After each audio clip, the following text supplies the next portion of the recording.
Introduction. What if I told you that you are capable of working on something in such a way that you are unstoppable? That's right. When you enter a certain mental and emotional state, it seems like all you can do is to produce lots of your best stuff. It doesn't matter what's going on around you. It doesn't matter whether you woke up on the wrong side of the bed. It doesn't matter whether people around you are freaking out. You are still able to produce a lot of stuff, take care of your best, work and feel good about it. Sounds crazy? Well, this is called your state of flow. The good news is everybody has one. It can take different forms. It definitely takes place at different times. It can be triggered by many things. After all, we're different people from different walks of life with our own distinct experiences. These differences do add up. Still, one of the things that we have in common is a state of flow. This is where things are ridiculously easy. You produce a lot more and you are able to hit really high quality standards. This is a time where you achieve peak performance. Everybody is capable of this. The problem is, for most of us, we stumble upon our state of flow. It's kind of like walking by the road and then you hear some rumbling up ahead. It starts to rain and, all of a sudden, you get hit by lightning. Well, how often does that happen? Unfortunately, in the case of states of flow, it's not often enough. The key to triggering this state is motivation. A lot of people think that as long as they focus on their state of flow, or they think about it, or they kick around the idea in their head, that it will overcome them somehow, some way. It doesn't work that way. You're missing a key ingredient. You're missing motivation. A lot of people would say, okay, I get it. I just need to be motivated, so I'll push myself to be motivated. There's a big problem with this. Life's pressures and stresses can overcome you. You know this. I know this. Everybody knows this. We surround ourselves with too much clutter, and I'm not just talking about clutter that you can see. I'm also talking about emotional and mental clutter. These are uncomfortable memories. These are regrets, problems that we dwell on. These can also involve our worries about the future. It is no surprise that given this background, our priorities get scrambled. Whatever motivation we may have gets drowned out by the background noise of the rest of our lives.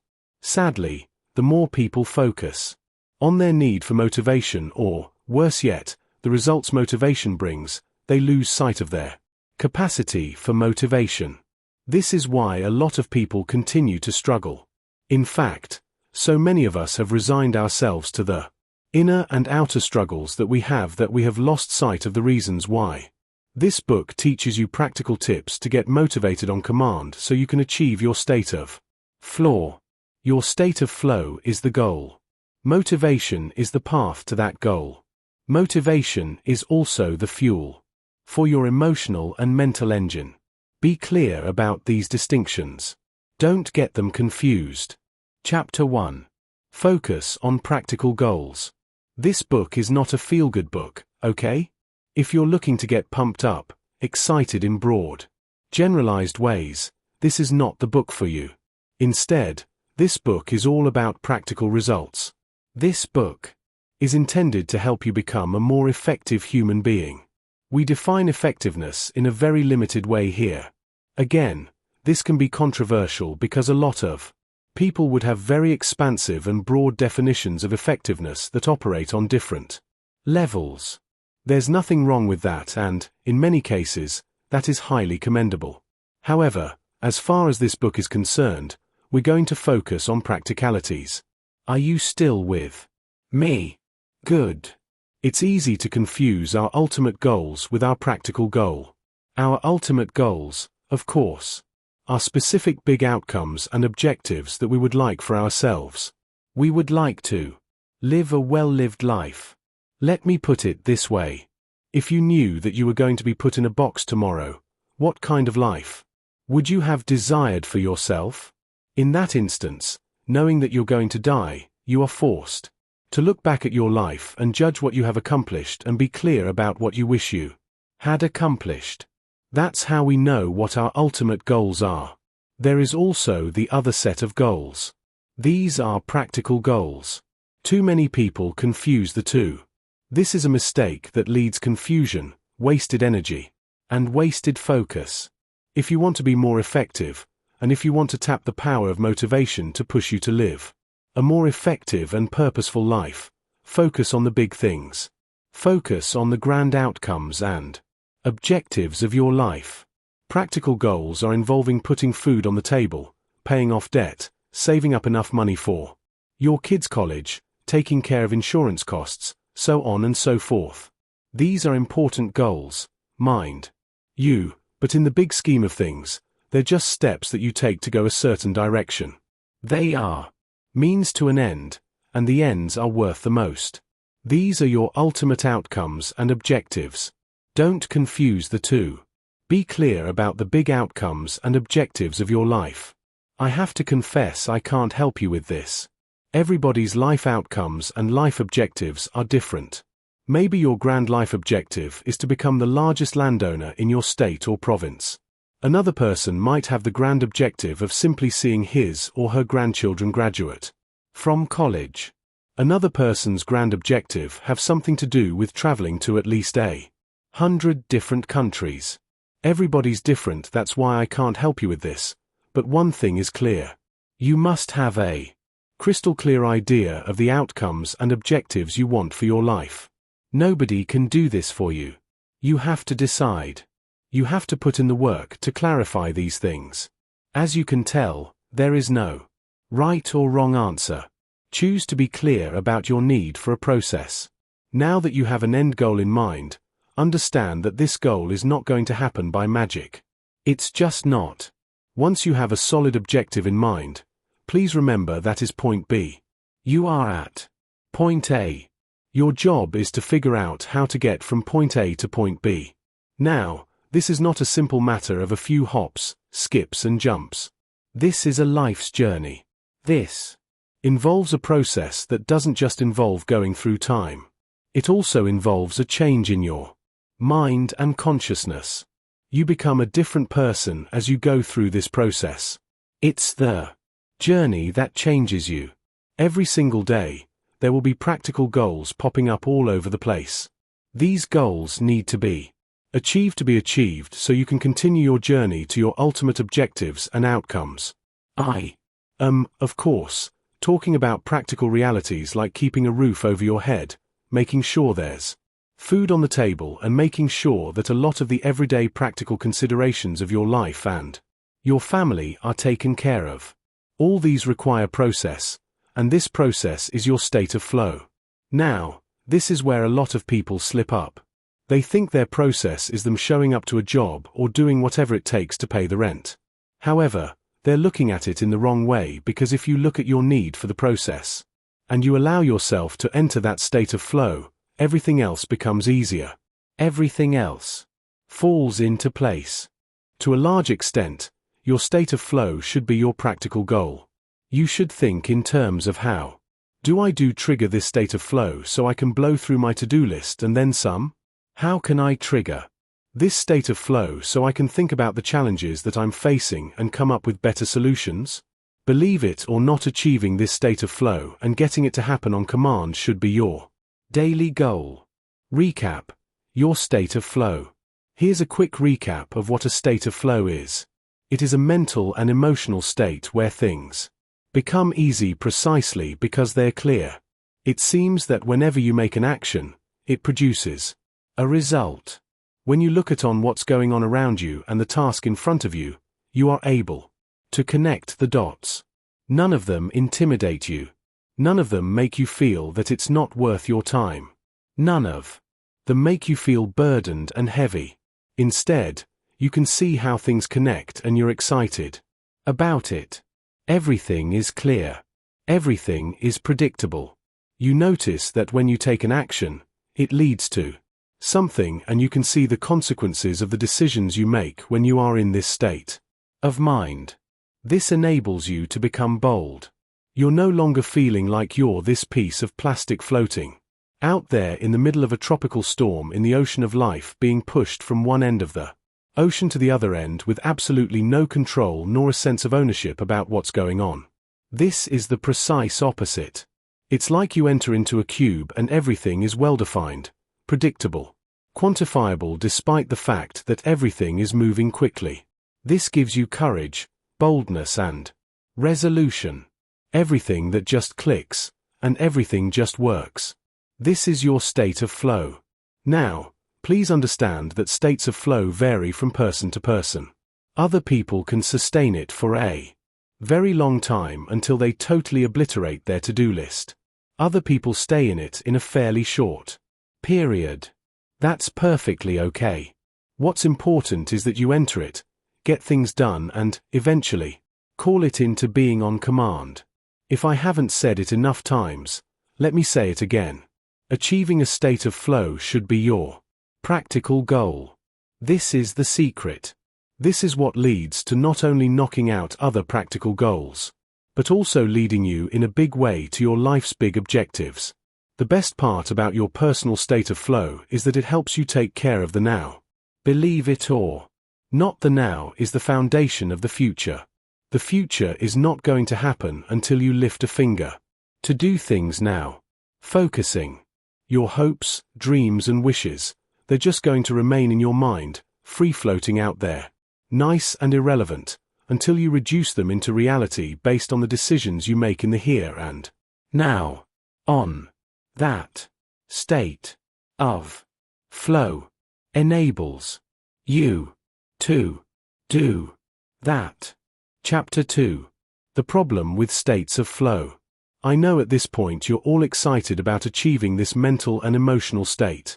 I know you're probably thinking that this is somehow some way the magic bullet that would solve all sorts of problems in your life.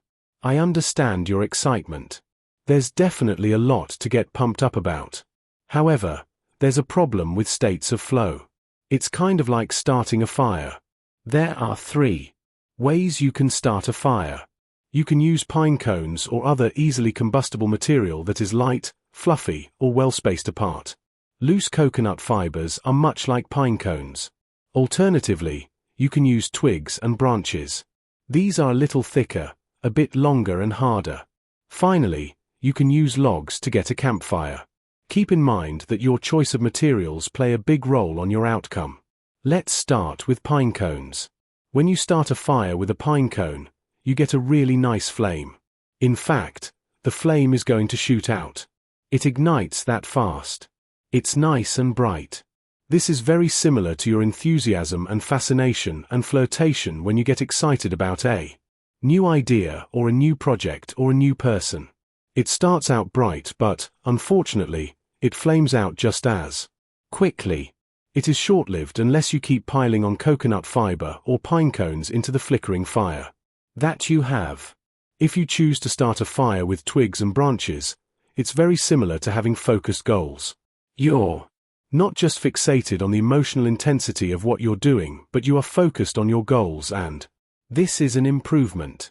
The problem is, just like with twigs and branches that need constant air and replenishment or else it will flame out, you need constant attention and a lot of structure. However, just like building a fire with twigs and branches, you can last longer if you constantly refocus on your goals. Finally, you can start a fire with logs. If you've ever gone camping, you know that this is the most time-intensive. This takes a long, long time. In fact, you have to burn a lot of stuff around the logs just to heat the logs and get them to catch fire. The good news is once you get them going, you don't have to do much else. They keep burning on and on all throughout the night. In fact, it's not uncommon for people to wake up and look at the campfire the next day and there are still bright embers courtesy of the logs that they just burned. What I just described are the different levels of motivation that leads to your state of flow. All 3 of them would lead you there. You can start out all pumped up and motivated and achieve a state of flow. You can do that. You can also constantly replenish your focus and achieve a state of flow. Finally, you can take it long and slow, but your state of flow lasts longer. There are different ways to do this, but the best way is to go for the logs. These stand for sustainable motivation. This book teaches you how to achieve sustainable motivation so you trigger your state of flow more frequently and stay within that state for a much longer time. I have nothing against enthusiasm, fixation, or fascination. However, the problem is those don't last all that long. Similarly, constant focus can burn you out. Sustainable motivation takes quite a bit more work, and it takes some time to get going. The good news is that mentally pays for itself once you get it going. Chapter 3. Stoking motivation the right way. To achieve sustainable flow, the initial time can be long and drawn out. Again, it's like starting a campfire with logs. It can take quite a bit of time. Oftentimes, the initial fire would flicker out. So you'd have to make sure that the logs catch fire. You really can't expect a spark that starts an inferno that lasts weeks. It doesn't work that way. You have to stick to the process of stoking your motivation until it ignites and stays bright and focused. For the long haul, there are going to be many false starts along the way. Don't be surprised if you get motivated and all of a sudden, you flame out. Sometimes, you're really pumped up, but somebody shows up, or they say something, or you see something that throws you off and your motivation just drops like a rock. You may be able to hit your groove, and it'd seem that regardless of what other people are doing and saying, you remain focused and motivated. So far so good, right? However, sooner or later, it starts to flicker out, and before you know it, it's gone. You have to keep igniting your motivation and keep at it until it is self-sustainable. You have to reach a point where it just keeps going and going. How does this happen? Well, it all boils down to momentum. There is a point in any kind of process where people are able to reach a level where it takes more effort to stop than it is to start. Things start to pile up on top of each other and you achieve a momentum. It's like you have a lot of force behind you, so it takes less effort to stay motivated than digging new heels and stopping. The key is to not get demoralized by the false starts. Believe me, if you were starting any kind of project and you're all pumped up about it, but for whatever reason, it doesn't pan out, you don't get the rewards that you expected the first time, the second time, or even the 10th time you try. It's easy to get discouraged, but you have to keep at it until you achieve momentum. This is what filters a lot of people in terms of success habits. We've got this idea in our heads that when we think of a goal, we automatically assume that we will reach it. We automatically expect that we will get quick results with very minimal effort. Of course, we both know that this is not the case. Life can be unfair. Oftentimes, it seems that we have a harder path than other people. Unfortunately, we can't just waste our time looking over and saying, "What about them? How come they have it so easy? How come my path is narrow and hard?" You just have to focus on achieving momentum. That should be your first immediate goal. Everything else will be taken care of once you hit that momentum, because that plugs you into a state of flow. Don't get confused and distracted. Otherwise, it's too easy to think that you are entitled to an easy trip. Nobody is entitled to an easy life. We all have to pay our dues. This is just part of it. Chapter 4. The 5 Pillars of Sustainable Motivation. This chapter is an overview of how to achieve sustainable motivation.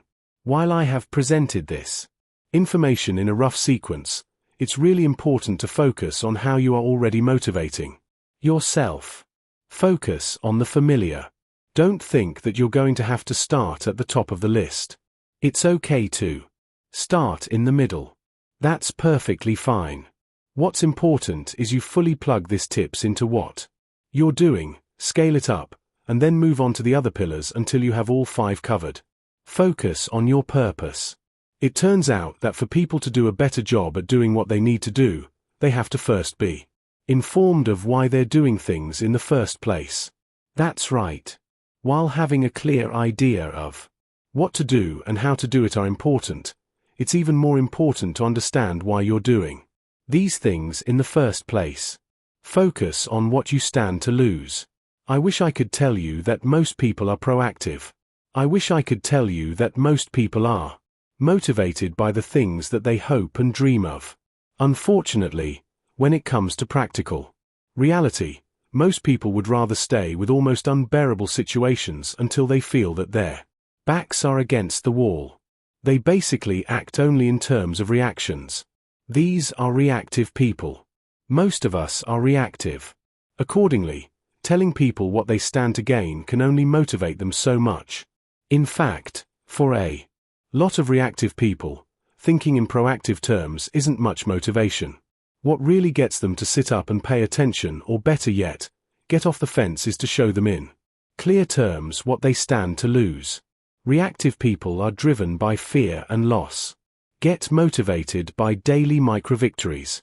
Believe it or not, every single day, if you're even putting in a half effort into whatever it is you're doing, you're actually achieving lots of victories.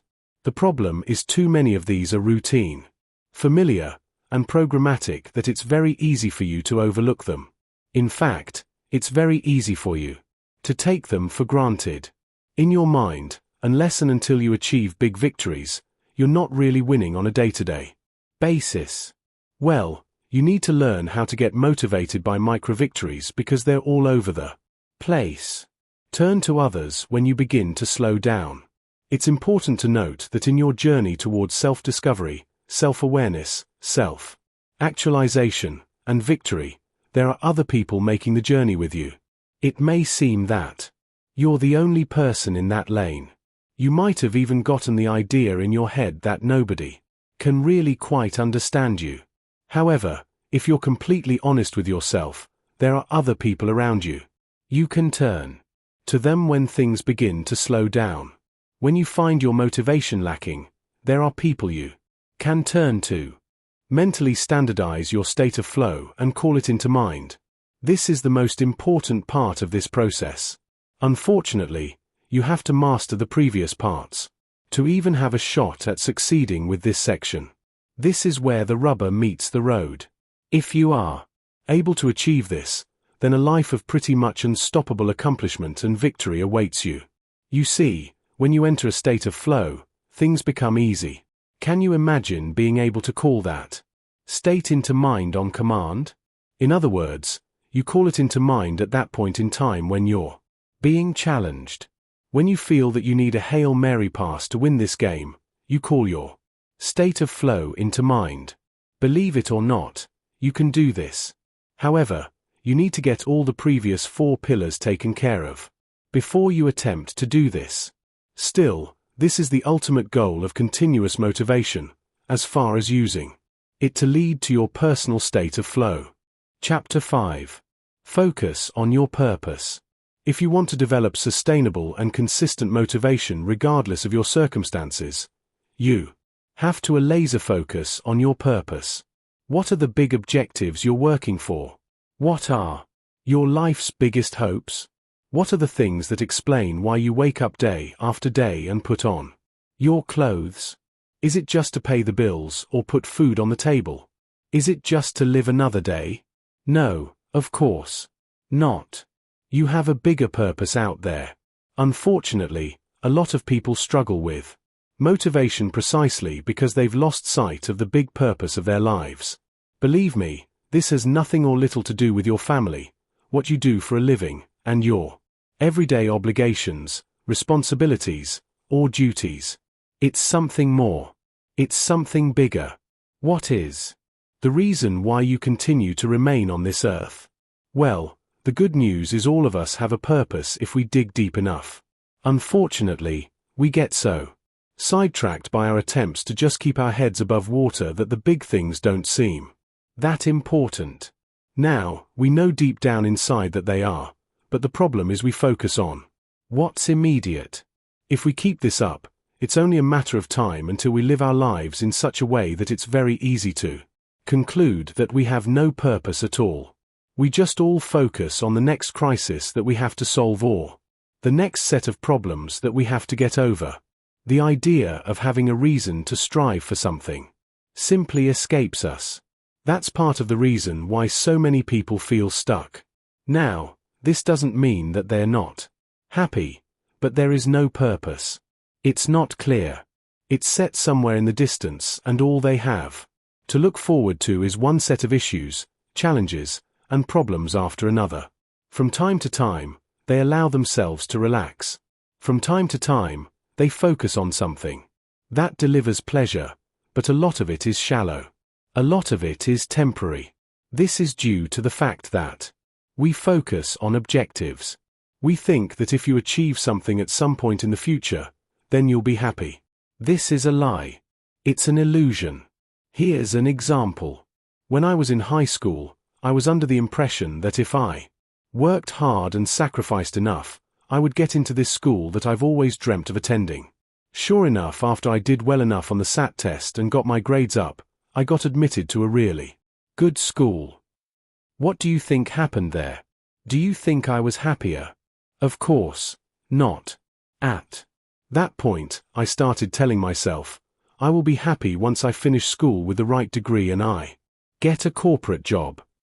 Sure enough, things turned out according to plan and I got myself a nice job in one of the bigger insurance companies in Southern California. Do you think I was happier then? By that point, my definition of happiness changed to something else. It seems that each time I reach the goal, the goalposts keep getting pushed forward. I wish I could tell you that somebody else was doing it, but I was doing this to myself. I am hardly alone. You see, our definition of success and happiness change based on our circumstances. If we were just to use happiness as our primary frame of reference, we'll never reach it. It's going to be an impossible destination that keeps getting pushed further and further away. It's as if we're constantly kicking the can down the road. Again, I'm not the only person doing this. Now, if I were living my life based on purpose and focusing primarily on why I do things instead of what to do and how to do it, I probably would have a different experience. Purpose is not just an objective. Your purpose actually defines you, reflects your character, maps out your personal values, and reflects your legacy and destiny. I know that these are big words for a lot of people. After all, this book is supposed to be practical, but this is the most practical thing you could wrap your mind around. Until and unless you focus on the big things of life, which is your personal purpose, it's going to be very hard to get motivated and remain so. It seems that all the other empty details of life constantly get the better of you and you get confused. Your resolve starts to waver. You start thinking, what's the big deal anyway? Why don't I just choose to be happy now? Why don't I choose to be happy with the things that I get? Well, when you do that, you're settling. You're not living a purpose-focused life. You're definitely not living life according to your terms. Instead, you're settling for the crumbs. You're settling for the things life kicks you way. Before you know it, you end up letting the mundane and the routine nature of life cloud your vision. It's hard for you to develop a sense of urgency because you'd think, what's the point? I'm never going to be fully happy anyways, so might as well settle for now. Make no mistake. When you focus on your purpose, you clarify the mundane, break past the routine, and excite a deep sense of urgency. You'll never feel like you're just wasting your time and just going through the motions. All it takes is a laser focus on your purpose. Please stop doing it as some sort of destination.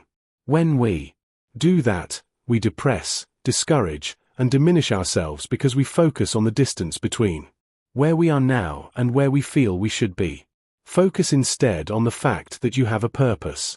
In the first place, unleash the power of visualization. One of the main reasons people struggle with getting motivated by their sense of purpose is that it's not real enough. Anybody can write down the grand objectives they have for their lives. Anybody, with enough effort, can put together some sort of mission and vision statement for their personal existence. This is not the issue. The issue is whether any of this is emotionally urgent and real enough. for them to have their intended effect. The effect, of course, is motivation. One of the best ways to trigger this is to play a mental movie. Imagine your purpose play out in front of your mind's eye. What would you see? Focus on the details and how the characters interact with each other. Now, allow yourself to feel the emotions of those characters. This is the ideal you in some distant future you. How much different is that person's emotional state? How much clearer is that person's appreciation of her place in the world compared to your understanding now? How intense is the sense of fulfillment that you get when you play this mental movie? Focus on this. Don't just feel the emotions. Focus on the reality of being in that place. Understand that this is your ultimate goal. Understand that this is what's supposed to push you towards the boring stuff of life and towards the endless duties, responsibilities, and obligations. This is what's supposed to give you the drive and the urgency to overcome the challenges. Now, you have to keep rehashing this until it has the intended effect. Don't think that just because you came up with a mental movie the first time around, that it's good enough. No. It has to have the intended effect. It has to give you that sense of purpose. Chapter 6. Focus on what you stand to lose. I wish I could tell you that most people only need to read Chapter 6 for them to get properly motivated. I wish I could tell you that they only need to focus on this ideal state of their lives for them to get the motivation they need to enter a state of flow consistently. After all, this is what the media tells us. When you look at standard advertising, you are given an alternative view of reality. It's something that you desire. It's something that you hope for. Unfortunately, that's not how it works in reality.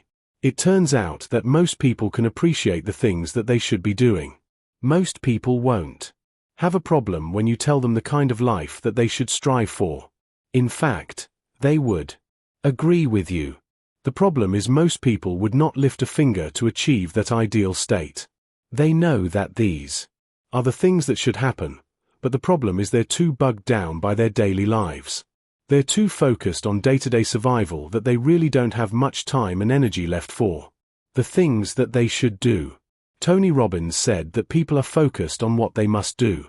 They tend to ignore the things that they should do. Now, if you were to remind them of the things that they should do, they would tell you that they would agree with you 100%. Who wouldn't? The problem is when it comes to the actual urgency and energy needed to actually get closer to those things, they draw a blank. This is due to the fact that most people are reactive by nature. Believe it or not, most people are motivated primarily by fear or the possibility of loss. You can talk to most people until you're blue in the face about the things that they stand to gain. You can paint all sorts of bright picture and mental imagery regarding how they stand to win if they just reach out for their dreams. This all sounds awesome. The problem is people are not motivated by proactive promises. Instead, they will only lift a finger to change their situation and alter the course of their lives if they feel that their backs are against the wall. If they feel that they are about to lose or fail, that's when they develop a sense of urgency. This is why it's very important that if you're looking to achieve a constant state of flow through motivation on command, that you also focus on what you stand to lose. Oftentimes, this is all you need to do. Let's face it. If you have a lot of things that you need to get through, it's very easy to think that, I need to get rid of this stuff first before I can start thinking about the things that I should do to take my life to the next level. Well, those sticky notes in your mind and that to-do list deep down in your heart will never go away. If you get rid of some entries, some newer entries will take care of them. This goes on and on and on, until people lower your body in a box. If you want to get out of this trap, focus on what you stand to lose. Focus on fear to motivate you. How do you do this? Think about the disappointment you'll feel when you fail to achieve a state of flow. How much of a letdown would you feel? You know you're capable of making things happen, but because you did not push hard to motivate yourself consistently, things didn't happen. You have to raw ingredients, but it didn't pan out. You have yourself to blame. Also, think about the hassle of starting over and over again. You have to understand that if you are not living your life based on your purpose and you're not looking to achieve a state of flow, you're basically just starting over and over again every single day. Things are not falling into place to the point that things become easy. You're constantly struggling with getting things done, but nothing seems to happen. You're always starting from square one. Similarly, think about how pointless it is to wander around aimlessly. That's really what you're doing. If you lose focus, if you're not motivated by a sense of purpose, and your ability to trigger your state of flow is random, you're just going around in circles. Finally, think about the regret. Think of yourself as 70 years old or 80 years old and you're thinking back on your life. Did you overcome your fears? Did you refuse to take no for an answer? Did you push back against the challenges that life sent your way? There's a sense of regret when the only thing you can focus on is your appearance and other worthless, shallow, and temporary concerns. The flesh breaks apart with time. What cannot be taken away from you is your sense of purpose. If all of the above fails, feel free to slap yourself around mentally. Ask yourself, I need to wake up. What am I afraid of? Why am I not achieving big things in my life? Why am I not tackling big issues in my life? Am I really pushing my life to the next level? Why do I always instantly go for the quick and easy instead of the hard, narrow, and ultimately more rewarding? Practice a little bit of tough love on yourself. You'd be surprised what would turn up. Visualize yourself confronting your reactive side. In the 1980s, there was a movie called An Officer and a Gentleman. The character played by Richard Gere was given a hard time by his drill instructor. This drill instructor insulted him, shouted at him, and was constantly telling him, "Quit. You're not fit for this. You don't belong here. Quit." In one of the most iconic parts of that movie, Richard Gere turned to his drill instructor with tears in his eyes saying, "I have nowhere else to go." I want you to visualize yourself being a drill sergeant to yourself. Stare at yourself in the eyes and tell yourself, what are you doing? Why are you wasting your time? Why did you quit? Why have you settled for the crumbs in life when there are big summits that you could scale? Allow yourself to give yourself a hard time emotionally. This is going to be very hard because let's face it, we all have ego. One key part of our ego is self-protection. We don't like to get hurt. We don't like to be made to feel that we're nothing. However, oftentimes, that's exactly what we need to feel to break us out of the routine because we are performing way below our potential. If you cannot get motivated consistently and on command, break yourself out of that routine by visualizing yourself as a drill sergeant staring down and telling yourself, what are you going to do? Why have you settled for this? You're capable of so much more. Why did you stick to this pattern? Every single day that passes is a wasted opportunity. Chapter 7. Get motivated by daily micro-victories. Did you know that every single day, you are able to do certain things right? Everybody knows it. After all, that's the reason why you are in a relationship or why you are employed. If you're a student, it's also the reason why you're still in school. Despite the struggles that you may be feeling, you're doing well enough for you to at least stay in the game. Focus on these victories. You're already getting stuff done. Believe it or not, every single day packs opportunities for achievements. You're not just going through the motions. You're not just going through a checklist. There is always an opportunity for achievement there. These are called micro-achievements. Believe it or not, something as banal as showing up on time is an achievement. Did you know that there are a lot of people out there who have a tough time showing up on time? I know. You're probably thinking that that's unprofessional.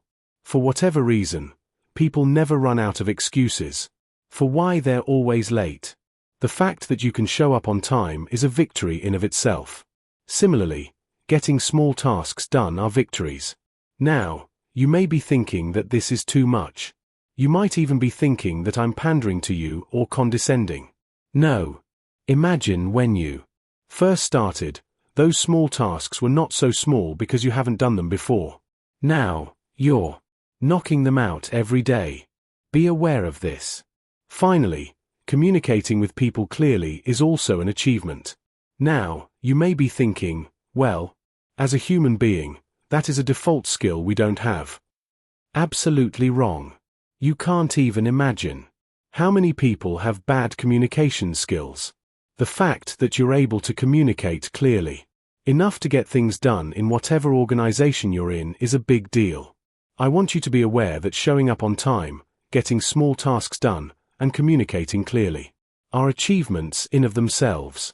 Now, they're not massive achievements, but they are achievements nonetheless. Allow yourself to become pumped up by each of these. Push yourself to do more microtasks like these. If you are constantly showing up on time, take it up to the next level and show up 15 minutes early. If you are getting small tasks done, level up by getting a lot bigger tasks done. Similarly, if you're a good communicator, take it to the next level and collaborate to achieve greater things. The great thing about small accomplishments is that they lay the foundation for even larger ones. However, this will only happen if that is your intention. You will only level up if you want to level up. Unfortunately, a lot of people dismiss their ability to achieve micro-victories and they stay stuck. They think, well, this is really not that big of a deal. I do this all day. So what? That really is too bad, because if you set up a system where you achieve a streak of accomplishments, sooner or later, you'll achieve momentum and you'll get motivated. This motivation grows like a wildfire. If you have been struggling with being productive in the office, and you notice that one day, your to-do list just got shorter and shorter because you were knocking stuff out, allow yourself to get in the moment. Allow yourself to achieve some level of physical, emotional, and mental momentum so things get easier and easier as you do them. This is paired with an increasing level of motivation. Try to recreate this next day and your motivation can push you to do more and more complicated tasks. The more you do it, the more momentum you get. Ideally, you should work on the small stuff to achieve a level of momentum and then give yourself a harder assignment. Now, this doesn't mean that you have to knock out the hardest item on your to-do list, but if you have something moderate, the moment you knock it out, you get a nice sense of reward. You did something that you normally would avoid. That's a big thing. Lay your day out by scaling difficulty. To get motivated by daily micro-victories in a systematic and methodical way, follow these steps. Step number 1. List out all your to-do tasks. Step number 2. Start with the easiest and end with the biggest and most intimidating things. By biggest, I'm talking about tasks that really can't be broken down. They have to be handled in one big block. Step number 3. Blast through the first items. Since you're starting out with the easiest items, chances are you've done them before. Chances are you know full well how easy they are, so knock them out. Blast through them as quickly as possible. However, do not compromise quality. Step number 4. Allow yourself to become emotionally aware and excited. When you see yourself blasting through easier items, stop for a second and allow yourself to become emotionally aware. At least tell yourself, it is happening. I'm blasting through this stuff. I'm no longer taking an hour checking email, or shuffling papers, or going over calculation that I know are already set. I'm not robbing myself of time doing busy stuff. Let it sink in. Get excited that you are blasting through your list. Step number 5. Push yourself to do more and more complicated stuff. As you cut through the easy items on your to-do list like a hot knife through butter, eventually, you'll get to more complicated stuff. This is more moderately difficult material. Allow yourself to carry the momentum that you built basting through the basic stuff. If you are truly emotionally aware, this should not be a problem. You know that you're doing well, so go with it. Let it happen. Step number 7. As you knock out more complicated stuff, allow yourself to get even more excited. It's easy to look at personal excitement in terms of volume. For example, you're going through your to-do list and it says read and respond to 100 emails. Once you've done that, you're thinking that you've done really well, but you have to go beyond that. You have to also look at the quality or complexity of the item you're handling. Get excited by those items. Understand that normally, this takes quite a bit of work and getting used to, but here, you are knocking it out. Allow yourself to scale up the excitement that you have. This is a sense of ownership, control, and discipline you're achieving. Step number 8. Map out how far you get each day. Now, we've got some bad news for you. If you laid out your to-do list properly, chances are there will be some items there that really take it out of you. Maybe these are the moderate stuff or the harder materials. Whatever the case may be, as you initially blast through the easy stuff and things slow down a little bit with the moderate stuff, eventually, you'll reach a point where you'll run out of time. Maybe it's time to go home or it's time to get on with the rest of your day. Whatever the case may be, you did not quite destroy your daily to-do list. Well, don't worry about it. This is not the end of the just need you to map out how far you reached that day. This has to be graphical. You have to come up with a map. Don't beat yourself up unnecessarily if you notice that you're backsliding or if there's a fluctuation on the pattern. Don't be discouraged by that. This happens to the very best of that. Instead, just look at the map and allow yourself to get motivated by the fact that you are making progress. Eventually, you'll notice a pattern. The completion map eventually starts averaging more to the right. This means that over an extended period of time, you're making consistent progress. Allow yourself to get excited about this. Most importantly, regardless of how far you get every single day, always shoot to go further and further. Each day, stay focused on your life purpose. Stay connected to it. Allow it to push you forward. That is your motivation. With that motivation, shoot to go further and further each day with your to-do list. Chapter 8. Turn to others when you begin to slow down. In this chapter, I'm going to walk you through a technique that is normally a negative practice. Generally speaking, it's a bad idea to compare yourself to other people.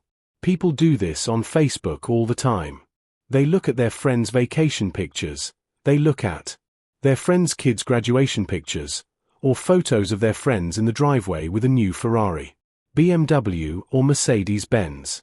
They look at amazing pictures of their friends on Instagram as they go through exotic travel destinations all over the world. And then they do something that is all too predictable. They feel miserable. You see, normally, when you compare yourself to other people, you line up what's missing in your life to what they have going for them.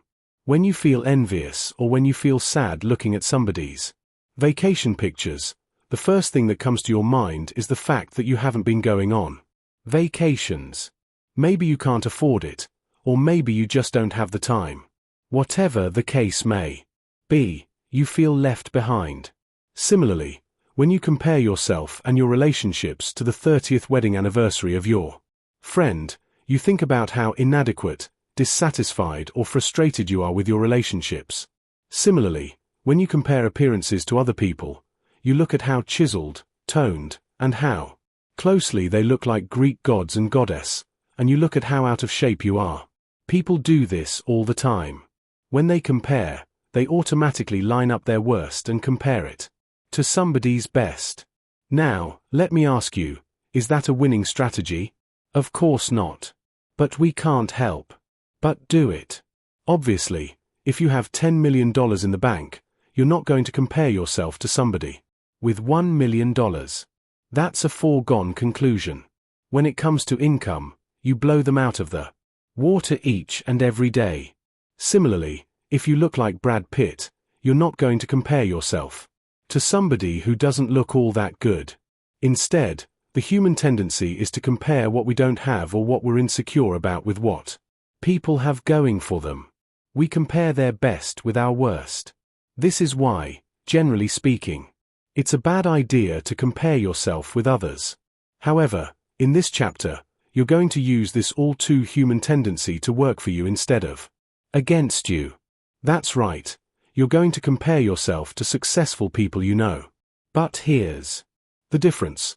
When you compare yourself to, let's say, Steve Jobs, Bill Gates, Colonel Sanders, Oprah Winfrey, Michael Jordan, you name it, you tell yourself a different story. Normally, when you compare yourself to your friends and family members who seem to be doing well in life, you tell yourself a certain story. You tell yourself, you've been left behind. You don't have it. They're so much happier than you. They deserve to be happy and you don't. Those are the normal narratives that go through your head. In this case, you're going to tell yourself a different story. You are going to tell yourself that they went through hassles. Did you know that Michael Jordan originally was rejected by his high school basketball team?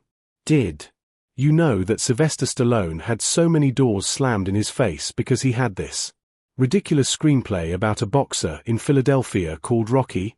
Did you know that Colonel Sanders of KFC chicken fame failed so many times in life? Believe it or not, there are lots of successful people that flirted with the idea of suicide because they met so many failures and disappointments in their life. But here they are, textbook cases of success, overcoming the odds, and the ability to win. Tell yourself that those people went through hassles too, but they were able to do it. They went through periods of doubt. They went through periods where everybody around them told them that they were crazy and that they were stupid. In fact, Albert Einstein was told that he won't amount to anything.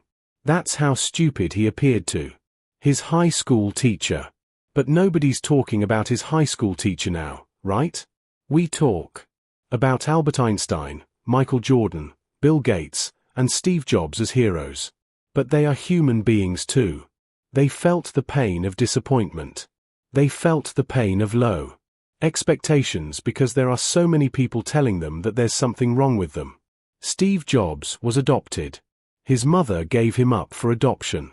And it broke his heart that his birth parents also had another child, but that child wasn't put up for adoption. He was the one put up for adoption. Do you know what that does to a person's psychology? That person, for the rest of his or her life, would ask, why did I get put up for adoption when my sibling wasn't? I need you to get into the minds of these successful people and realize certain lessons. First, as I have mentioned earlier, they go through hassles just like you, but they were able to overcome. Compare yourself to them in terms of their ability to overcome. In fact, a lot of those people start off in a worse position than you. Sam Walton, the founder of Walmart, one of the richest companies in American history, actually started his company in the red. He actually violated the American securities law just to raise money for his first store. That's how broke he was. But now, his descendants are all billionaires. This brings home the second lesson. These people that you're comparing yourself to are not better than you. Oprah Winfrey did not come from a privileged background, but she was able to overcome. If she can do it, you can do it too. These people did something different from you. They improved their problem-solving skills. That's all there is to it. This means that you have to allow yourself to challenge your problem-solving skills. If you are faced with any kind of challenge, try to go under it. Try the front door. If that's not available, or if the basement is off limits, try the roof. If that's not happening, try the side door or the back door. If today is simply impossible, try it the next day and the day after. Try next week, or next month. Eventually, you will be able to solve the puzzle because every single one of life's difficulties and disappointments is simply a puzzle that you did not have the solution for at that given time. But just like a puzzle in real life, just because you did not solve it right, it doesn't mean that you'll be unable to solve it forever. Keep trying. Map out how far you get and who you thought about to inspire you. Keep repeating this daily. Keep pushing. In fact, If you only shot for a 1% improvement every day, you will eventually break through. Think about it, a 1% improvement. It may not seem like much, but it means that in 100 days, which is over 3 months, you will double your results. Not too bad. And if you keep shooting for that 1% improvement every day, you will overshoot your goal sooner rather than later. Don't be afraid to turn to the lives of other people when you begin to slow down. When you start feeling a resistance and that nagging doubt enters the back of your head where you feel that things are just not possible and that you're crazy for even trying, slow down. Understand that other people who had it worse than you went through the same situation, and they came out on top. Nobody helped them. Nobody gave them a hand up. You can do the same. Chapter 9. Mentally standardize your state of flow and call it into mind. At this stage, you should already have established states of flow. You should already be achieving that mental and emotional state. Now, the next step is to call it into mind. In other words, make it happen on demand. As I've mentioned in the introduction to this book, the fact that you achieve states of flow from time to time is not enough. Because, let's face it, everybody achieves a state of flow from time to time. What you're shooting for is something dramatically different. You're shooting to achieve that state of flow on command. It is not based on how you feel, not based on whether there is the right kind of drama around you, and it doesn't matter whether people are pushing you and are properly supportive. No. You must be able to call this state of mind on command, based on your will, based on your decisions, and based on your agenda. This is how you separate consistently and habitually successful people from everybody else. How do you do this? Well, follow the steps below. Step number 1. Pay attention to your performance. Get ready for the next time you achieve a state of flow. Anticipate it. Be ready for it. What are you going to do when it happens? Well, the next time you achieve a state of flow, take notes. Savor it. Stop for a second and tell yourself, I am in a state of flow. This is happening. Allow yourself to get emotionally absorbed in the process. Try to remember every detail of your mental and emotional experience. Remember, the hallmark of a state of flow is when things become really easy and everything is predictable. You make a move, something positive happens. You make another move, and another thing happens. Remember every detail of this mental and emotional state. Step number 2. Simplify it in a form you can quickly call into mind. Please understand that since you are feeling certain things and thinking about certain things, you can create a formula, or at least an adequate description of your state of flow. Pay attention to what happened before, during, and after that state. Step number 3. Test your ability to trigger states of flow on command. Now that you have written down the last time you were in a state of flow and you've kind of broken down the different elements, think about how your motivation spikes up. Think about it and see if your mental clarity increases. That's how you know you're on the right track.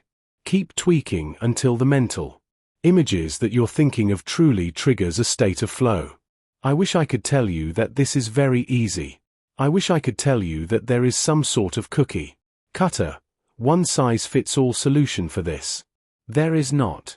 You just have to do it on your own. You just have to keep tweaking those mental images until you reach that high level of mental and emotional clarity. Your motivation level must be palpable. You must truly feel it. You're not playing mind games with yourself. You're not deluding yourself.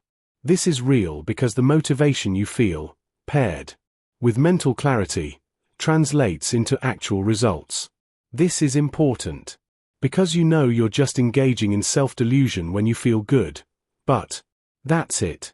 You know you're onto something real when you're able to produce more work and that work meets higher standards of quality. That's when you know you have triggered a state of flow. Everything else is a mental mirage. Know the difference. Step number 4. Try it consistently. When you feel your motivation triggered by this mental image that you use to enter a state of flow, Keep it going by focusing on mental images that you know trigger your state of flow. You can also do this when you feel your motivation is lagging. Try to spike it up with the right mental image. You're probably going to have to switch through many different mental images until you get it right, but that's okay. The key is to identify a consistent mental image that puts you in that place. Step number 5. Double your efforts. Here's the secret. When you have the mental image and you've achieved that state of flow, put it to use. Double your efforts. Allow yourself to do twice as much as before.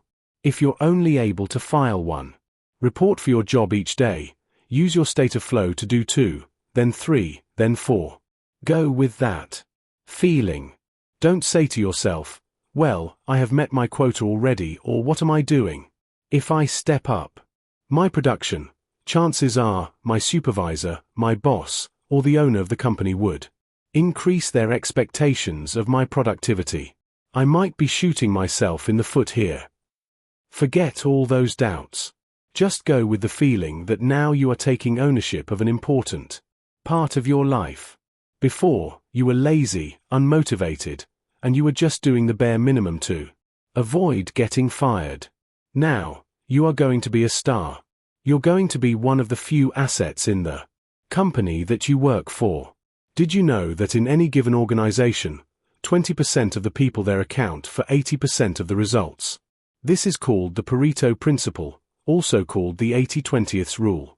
If you want to get anywhere in life, be part of the 20%. The 80-20th rule is an iron rule of human life. Did you know that 20% of the population own 80% of the wealth? 20% of the population pay the vast majority of the taxes.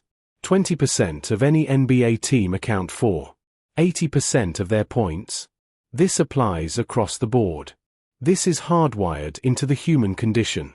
Be part of that 20%. Let it happen. Double your efforts today. Step number 6. Push harder on more difficult tasks. Focus on getting a crystal clear view of the mental image that triggers your state of flow. Zoom in on it. Allow it to sink in. Once you get triggered and you're extremely motivated, just let it happen. Don't break it. Don't stop. Don't edit yourself. Don't say, I'm just doing too much, or I'm taking on something that's too big. No. Just focus on your harder tasks and just push through. Allow the momentum to carry you forward. Don't mentally say, what am I doing? Don't think of any thoughts or images that would make you doubt what you're doing. Let the momentum carry you forward. This is how you mentally standardize your state of flow and call it into command. The more you do it, the more natural it becomes. Eventually, it becomes part of who you are, and success becomes habitual.